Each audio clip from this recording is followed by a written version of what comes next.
Di dalam hadis Imam Muslim dikatakan, karena Rasulullah sallallahu alaihi wasallam yadhkurullaha fi kulli ahyani, ala kulli ahyani.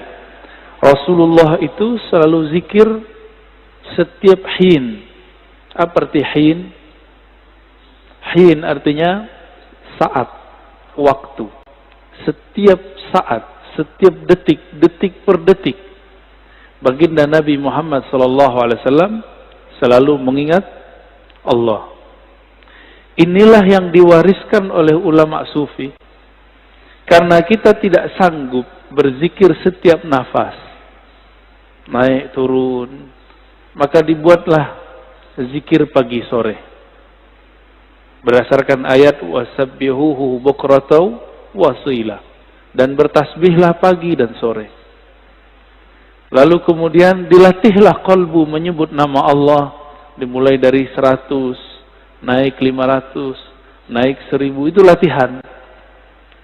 Angka-angka itu cuma latihan, bukan ria. Orang berzikir dengan angka bukan ria, itu cuma latihan. Puncaknya nanti tidak pakai angka lagi. Tapi kapan kita zikir tanpa pakai angka? Kalau sudah menjadi pewaris Rasulullah sallallahu alaihi wasallam. Malaikat-malaikat Allah dari awal dicipta sampai sekarang itu mereka cuma mengamalkan 1 atau 2 zikir. Jadi ada malaikat yang zikirnya cuma subhanallah, ada yang subhanadzil izzati wal jabarut, ada yang zikirnya cuma Allahu akbar, ada zikirnya cuma la ilaha illallah. Itu malaikat dan gak putus. Maka di saat seseorang berzikir sebanyak-banyaknya, di saat itu sisi malaikatnya muncul. Malaikat tidur enggak? Enggak. Malaikat lalai? Enggak. Malaikat makan? Enggak. Makanya orang-orang yang sudah ahli zikir ini makannya bisa berkurang, tidurnya bisa berkurang, karena dia sudah mirip dengan malaikat. Nah, itu namanya ahwal malakiyah, ahwal malaikat. Tapi ini nggak boleh lama-lama, bisa mati dia. Tubuh ini tubuh insan, tubuh bashar, mesti dikembalikan kepada basyariah. Manusia butuh makan, manusia perlu tidur. Maka Nabi SAW ketika melihat sahabat-sahabat beliau kedapatan ahwal ini, maka beliau mengatakan, ana atqakum, aku yang lebih bertakwa, tapi aku masih tidur, aku masih nikah, masih bekerja. Ya. Jadi kalau ada orang merasakan ahwal seperti ini, itu nggak boleh lama-lama. Dia harus punya guru, mursyid yang akan membimbing dia untuk masuk ke ranah berikutnya. Ya.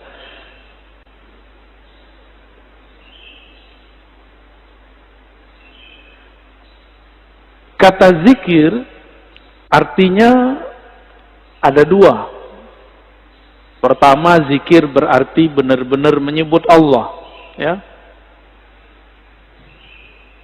Kadang-kadang diartikan dengan makna yang lebih banyak. Ya, jadi ada makna secara harfiah, ada makna secara majaziyah ataupun di luar itu. Bisa jadi diartikan zikir itu salat Jumat, Al-Quran, majelis ilmu. Tapi itu penjelasan lain. Zahir dari zikrullah menyebut Allah, ya. Dalilnya di sini disebutkan ada sekitar 15, ini baru sebagian. Lebih dari 200 ayat mengenai zikrullah. Ya. Kalau lebih dari 200, berarti penting nggak zikir? Lebih penting dari umroh. Ya. Tapi kenapa di musim normal, orang lebih sering ngajak umroh? Kenapa banyak ustadz umroh, tapi sedikit ustadz zikir? Bener. Kenapa banyak orang bermimpi bisa umroh, tapi sedikit orang bermimpi bisa zikir yang banyak? Karena kalau zikir doang fulusnya tipis, kata dia. Kalau umroh fulusnya banyak. Siapa bilang ya? Itu nggak ngerti dia. Dia nggak paham ayat wala zikrullahi akbar. Sungguh menyebut nama Allah itu lebih besar dari semuanya. Orang kalau zikir apa aja jadi besar. Ya. Cuma masalahnya nggak yakin kepada Allah Subhanahu wa ta'ala. Dalam surah Al-Baqarah ayat 152 Allah mengatakan fazkuruni azkurkum. Saya sudah pernah syarah di sini. Sebutlah aku, ingatlah aku akan ingat kamu. Duluan mana yang mengingat? Allah atau kita? Allah. Maka ciri-ciri tanda-tanda Allah lagi sebut kita digerakkan oleh Allah menyebut namanya. Itulah hakikat ayat ini. Lalu surah Ali Imran 191, alladzina yazkurunallaha qiyaman wa qu'udan wa 'ala junubihim. Ulul albab itu disebut orang yang zikir berdiri, duduk ataupun berbaring. Dalam surah Al-Ahzab, ini ayat yang paling dahsyat ini. Ayat ini sering digunakan tidak pada tempatnya untuk membantah orang zikir dengan angka. Ya ayyuhallazina amanu zkurullaha zikran katsira. Wahai orang beriman, sebutlah Allah sebanyak-banyaknya. Ingatlah Allah sebanyak-banyaknya. Apakah ini dalil melarang menyebut dengan angka? Enggak. Zikir 1000 itu banyak bukan? Maka dia masuk ke zikran katsira. 10.000 termasuk banyak? 70.000 banyak? Berarti masuk ke situ. Yang penting niatnya angka itu bukan membatasi, tapi menerjemahkan makna zikran katsira. Baru zikir 100 pagi, 100 sore, udah nyalain orang zikir 1000. Ya. Nggak ngaca dia kepada sahabat Nabi. Sahabat Nabi Abu Hurairah zikir 12.000 sebelum tidur. Ada yang bisa zikir 12.000 sebelum tidur? Keburu tidur ya.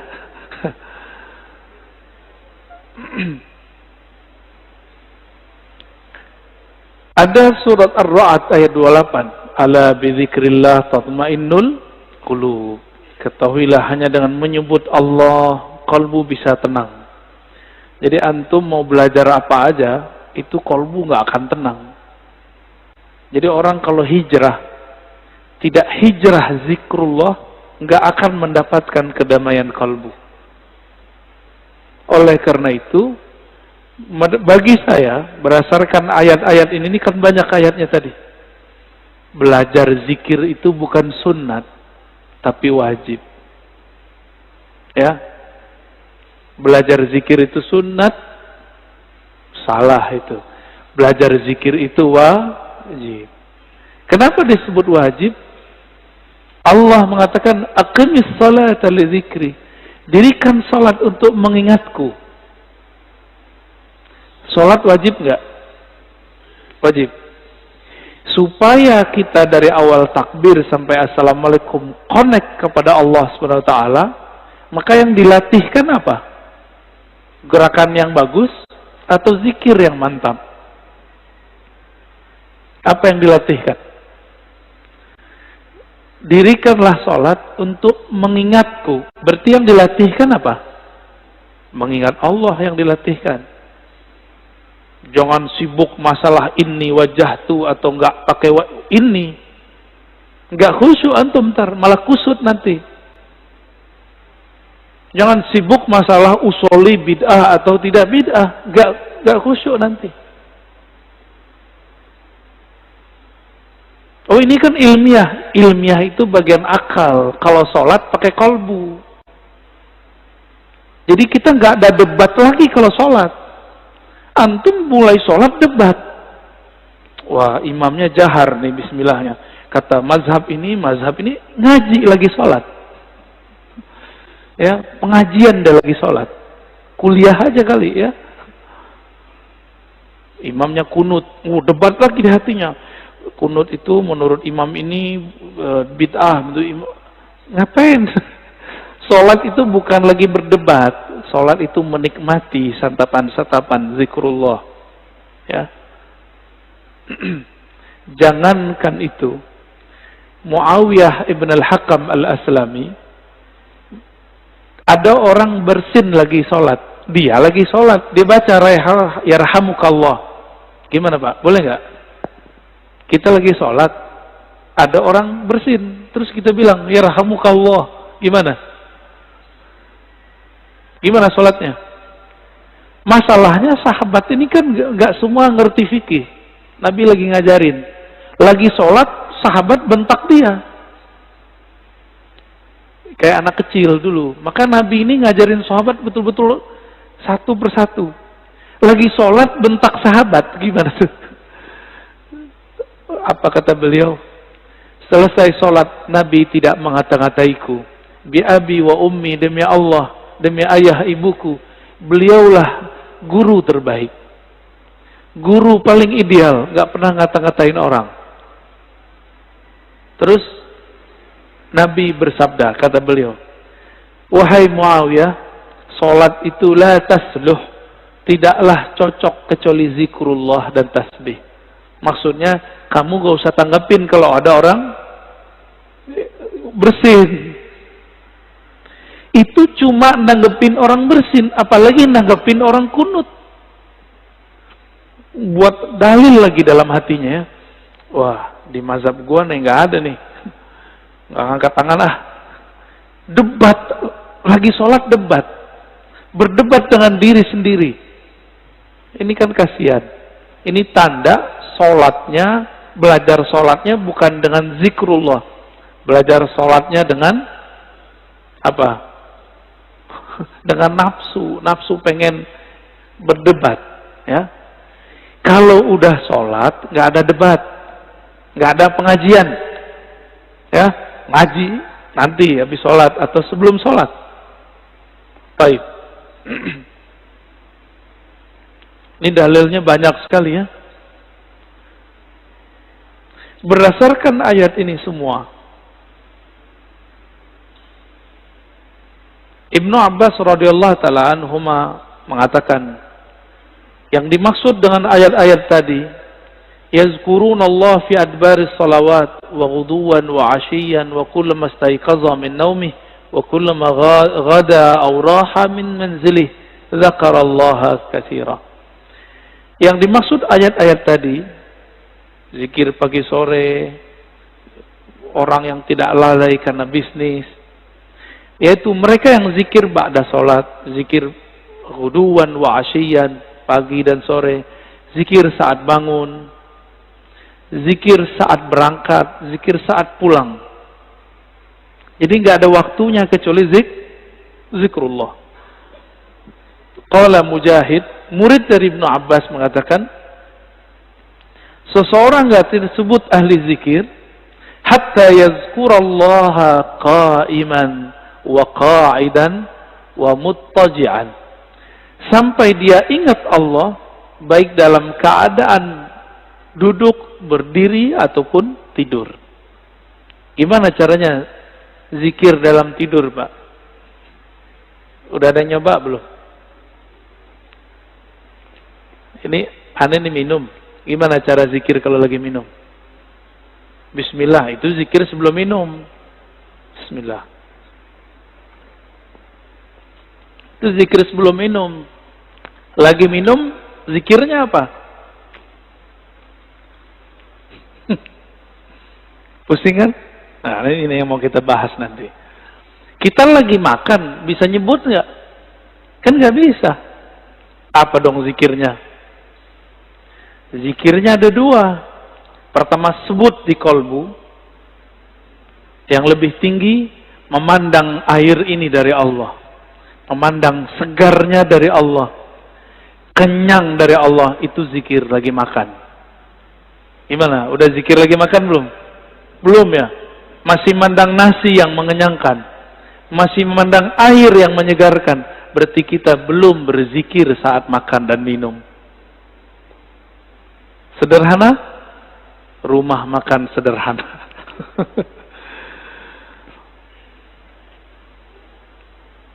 Imam Nawawi mengatakan ajma'al ulama ala jawaz zikr bil qalbi wal lisan lil muhdits wal junubi wal haidi wal nufasa. Ulama sepakat bahwa zikir itu dibolehkan dengan kolbu dan lisan, baik bagi yang berhadas, yang junub, yang haid, ataupun nifas. Kenapa? Ini kan zikir, sebenarnya zikir itu golnya di kolbu. Kolbu tidak pernah haid. Kolbu tidak pernah junub. Junubnya kolbu adalah lalai mengingat Allah subhanahu wa ta'ala. Benar, sering junub gak antum? Makanya kita ini sering junub, Pak. Mandinya jarang. Ya.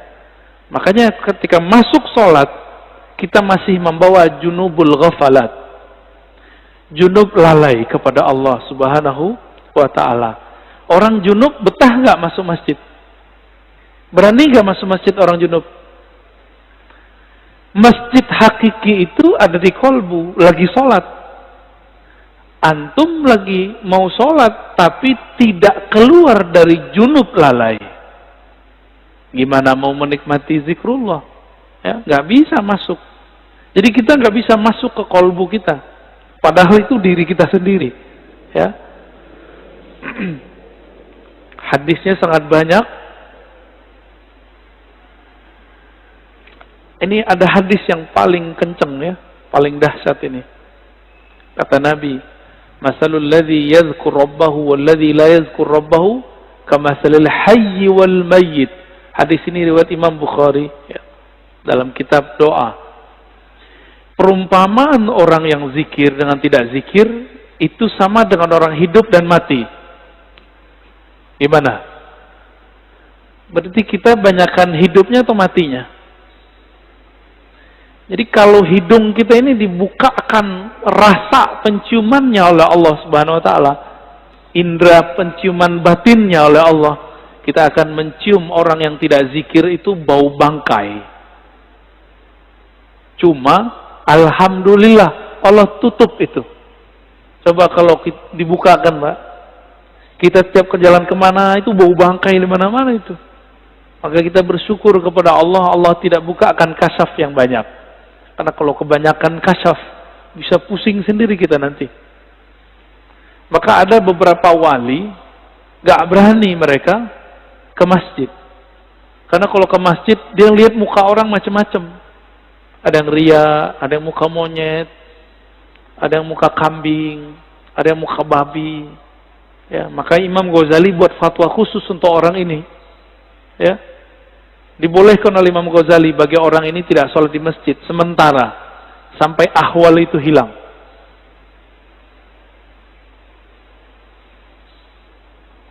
Di hadis yang lain, sesungguhnya Allah Subhanahu wa taala mempunyai malaikat yatufuna fit turuqi yaltamisuna ahla dzikr. Allah mempunyai malaikat-malaikat yang yatufun, bertawaf, berkeliling, mencari majelis ilmu. Ketika mereka bertemu, mereka berteriak, mereka memanggil kawan-kawannya, halummu ila hajatikum, wahai sahabat-sahabatku, wahai para malaikat, berkumpullah. Jika yang dipanggil itu ada manusia yang sudah mendekati karakter malaikat, maka dia juga terpanggil ke majelis itu. Jadi yang datang bukan hanya malaikat, tapi juga manusia yang karakter malaikatnya sudah hidup. Ya, itu mana hadisnya. Itulah sebabnya kenapa majelis-majelis zikir itu rame dulu. Masih ingat dulu Ustaz Arifin? Ya, rame nggak dulu? Cuma ya sayang, Ustaz Arifin tidak berthariqah. Akhirnya tidak ada kaderisasi murid menjadi mursyid. Karena beliau bukan mursyid. Tapi kita berterima kasih berkah beliau Indonesia dizikirkan dengan zikirnya yang khas, dengan suara serak-serak basahnya yang lumayan. Ya. Tapi beliau meninggal ya sudah. Untungnya di negeri ini banyak mursyid-mursyid tarekah. Ya, kita beruntung banyak mursyid-mursyid yang mereka memegang ajaran-ajaran zikrullah. Meskipun dituduh ahli bid'ah, dituduh sesat, dituduh gila, mereka nggak mau hiraukan. Mereka tetap jalan. Ya. Itu malaikat ganti shift. Fayahuffunahum biajnihatihim ila sama'id dunya. Ketika mereka berkumpul, itu malaikat meliputi orang-orang yang duduk di majelis zikir dengan sayapnya. Ada yang lihat gak? Antum kalau kasyaf bisa lihat. Untung tidak kasyaf. Karena kalau kasyaf pasti ketakutan. Ya. Itu sampai ke langit pertama. Nyundul langit. Makanya malaikat dari timur, dari barat lihat, wah kayaknya ada majelis zikir nih. Mereka akan berkumpul. Kalau ada manusia, kolbu yang sudah berzikir, dia akan ikut meramaikan majelis tersebut. Semoga kolbu kita termasuk kolbu yang sudah berzikir. Amin ya rabbal alamin. Semoga yang hadir ini dipandang Allah, kolbunya kolbu berzikir. Amin ya rabb. Lalu mereka ditanya oleh Allah, wa huwa a'lamu bihim. Pada Allah lebih tahu keadaan mereka. Ma yaqulu abdi, apa yang dibaca oleh hambaku wahai malaikat? Lalu mereka mengatakan, mereka bertasbih kepadamu ya Allah, bertahmid ya Allah, bertakbir ya Allah, bertahlil. Apa kata Allah? Hal ra'auni, apakah mereka melihatku? Lalu para malaikat menjawab, tidak ya Rabb. Seandainya mereka melihat aku, bagaimana? Oh, kalau kita udah melihat Allah, antum tuh nggak mau kerja lagi, mungkin nggak mau nikah lagi. Ya udah asik dengan zikrullah. Ini hadisnya panjang ya, maka disebut dengan humul julasa la yashqa bihim jalisuhum. Di hadis Imam Tabarani, Abu Darda mengabarkan perihal hari akhir. Rasulullah SAW bersabda, nanti di hari kiamat Allah akan bangkitkan beberapa kelompok manusia, wajahnya bercahaya. Fi wujuhim nur. Lalu ditaruh mereka di atas minbar-minbar yang terbuat dari lu'lu'. Yaghbituhumun nas, laisu bi anbiya wala syuhada. Mereka bukanlah nabi, mereka bukanlah syuhada. Faja a'rabiyun ala rakbatayhi faqala ya Rasulullah hilhum lana na'rifhum. Lalu datang Arab Badui berani najah, wahai Rasulullah, siapakah mereka? Ceritakan kepada kami. Dijawab oleh Nabi, mereka itu dua karakternya. Satu, al-mutahabbuna fillah. Mereka saling mencintai dalam rahmat Allah. Dan yang kedua, yajtami'una ala zikrillah. Mereka banyak di biladin syatta, di banyak negeri, kemanapun mereka berzikir kepada Allah Subhanahu wa ta'ala. Ini orang-orang begini nih, nanti Nabi aja bingung, wah kok ada makhluk begini ya, bercahaya. Ini hadisnya sangat banyak, kita pendek aja ya.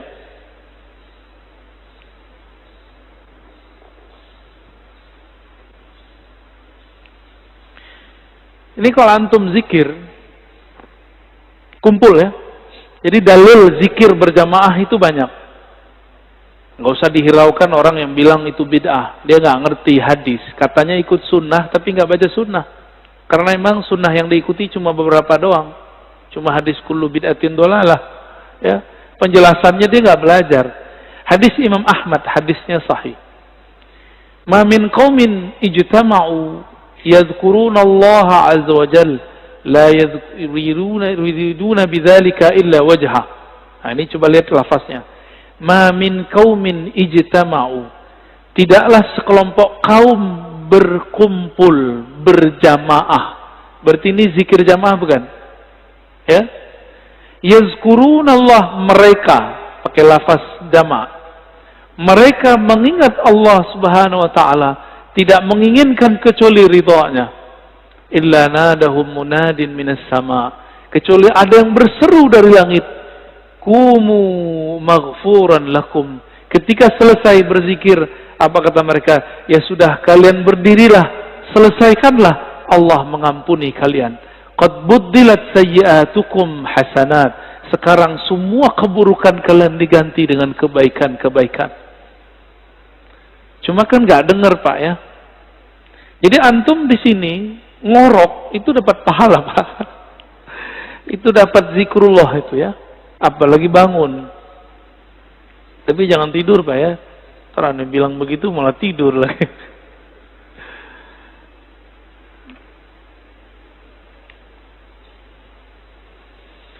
Sayyidina Ibn Abbas menyebutkan keutamaan zikir. Jadi di sini ada kaul-kaul ulama mengenai keutamaan zikir. Kalau sholat ada batasnya atau tidak terbatas? Sholat bisa kapan aja nggak? Bisa kapan aja? Boleh nggak sholat di WC? Boleh nggak sholat habis subuh sampai terbit matahari? Ini jangan ada lagi saya lihat Pak ya. Lagi taklim sholat syuruk. Itu jahil namanya. Ya, ini kita kasih tahu berulang-ulang. Ngaji satu bab, dengar satu hadis, itu lebih afdol daripada 100 rakaat. Antum dapat hadis. Kalau orang zikir ba'da sholat subuh berjamaah di masjid, lalu sampai syuruk, sholat 2 rakaat. Bagi dia pahala haji dan umrah tamah kan begitu, sempurna. Itu kalau nggak ada taklim. Kalau taklim, apa kata Nabi, lebih afdol daripada 100 rakaat. Bahkan di riwayat Ibnu Majah 1000 rakaat. Antum sholat 2 rakaat, lewat maklumat ini. Mungkin lagi sholat juga dengerin ceramah saya kali. Kalau belajar beribadah itu jangan konyol. Beribadah itu bil ilmi. Ya. Jangan beribadah itu bil jahli. Kalau nanti ada lagi ya sudah ya, kita nggak maksain. Kita nggak maksain juga Pak. Tapi kalau ada silakan. Ya. Tapi saya lihat ada aja di masjid, banyak masjid udah kita kasih tahu masih aja. Ya. Antum dengerin satu hadis itu lebih afdol daripada 100 rakaat. Padahal sholatnya cuma 2 rakaat. Ninggalin faedah 100 rakaat. Pilih mana? Kalau hitung-hitung duit, mana yang lebih untung? Yang ngaji. Sholat juga belum tentu khusyuk, ya. Kusut udah pasti.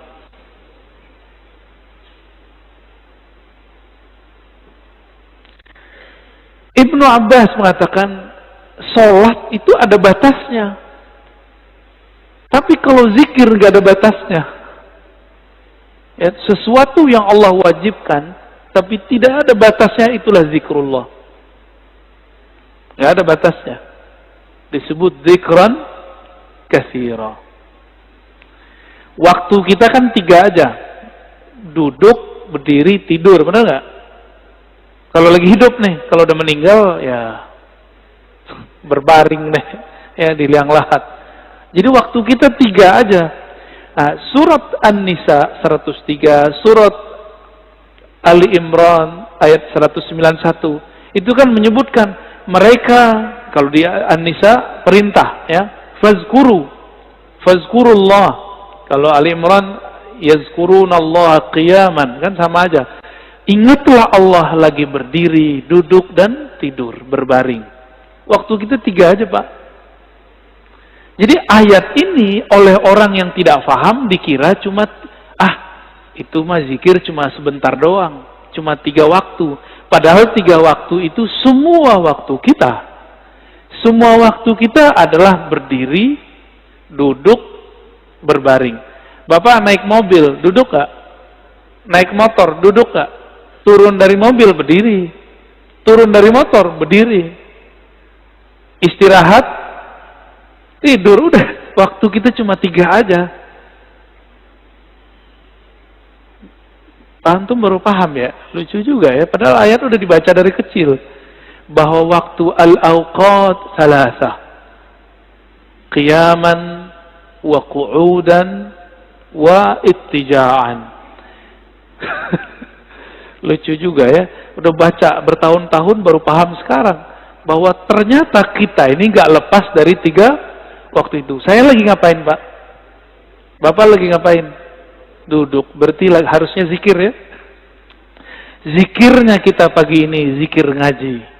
Dan zikir ngaji lebih afdal daripada sholat sunat 100 rakaat.